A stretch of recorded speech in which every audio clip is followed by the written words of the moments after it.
Hi friends, இப்போ என்ன பார்க்க போகிறோன்னா கோகனட் ரைஸ் அப்புறம் பிரிஞ்சால் கிரேவி தான் சேர்க்குறேன். வாங்க ஃப்ரெண்ட்ஸ், எப்படி செய்யலாம்னு பார்க்கலாம்.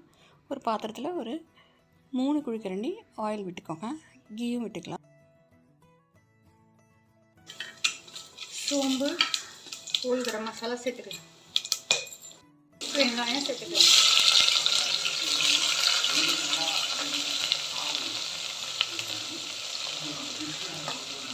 பச்சை மிளகாய் சேர்த்துக்கலாம். பூண்டு சேர்த்துக்கலாம்.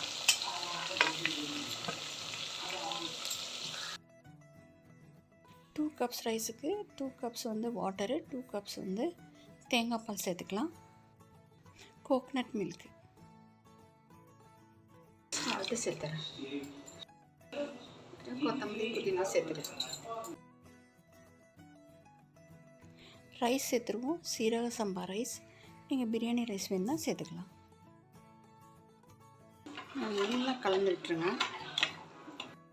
வெயிட் போட்டு 2 விசில் வைப்போம். குருமா செஞ்சுக்கலாம். அதுக்கு கொஞ்சம் அரைச்சிப்போம். வெங்காயம், பச்சை மிளகாய், இஞ்சி, பூண்டு,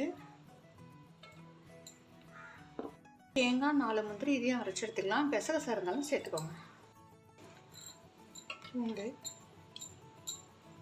கொஞ்சம் தக்காளி,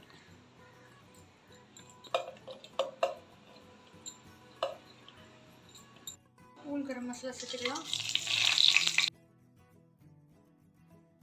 கொஞ்சம் வெங்காயம், தக்காளி, பச்சை மிளகாய் சேர்த்துக்கலாம்.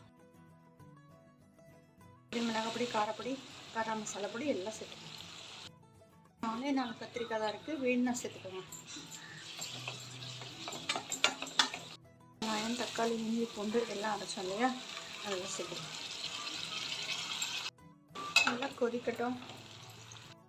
சால்ட்டு சேர்த்துக்கலாம். வாட்டர் பண்ணி சேர்த்துக்கலாம். அரைச்ச தேங்காய் விட சேர்த்துக்கலாம். நீங்கள் குண்டு குண்டு கத்திரிக்காய் இருந்துச்சு வச்சுக்கோங்க, சூப்பராக இருக்கும். அதை கூட போட்டு செய்யலாம். கொஞ்சமாக வாட்டர் ஆட் பண்ணிக்கலாம்.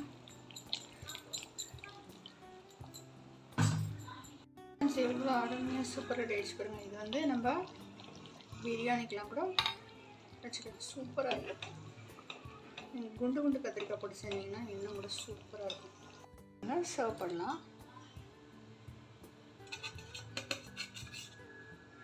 அருமையாக இருக்குது பாருங்கள். எவ்வளோ ஒரு அருமையாக சூப்பராக டேஸ்ட் பாருங்கள். கோகனட் ரைஸும் அதுக்கப்புறம் கத்திரிக்காய் கிரேவி. நீங்கள் ட்ரை பண்ணி பாருங்கள். செலக்ட் பண்ணுங்கள், சப்ஸ்கிரைப் பண்ணுங்கள் ஃப்ரெண்ட்ஸ். தேங்க்யூ.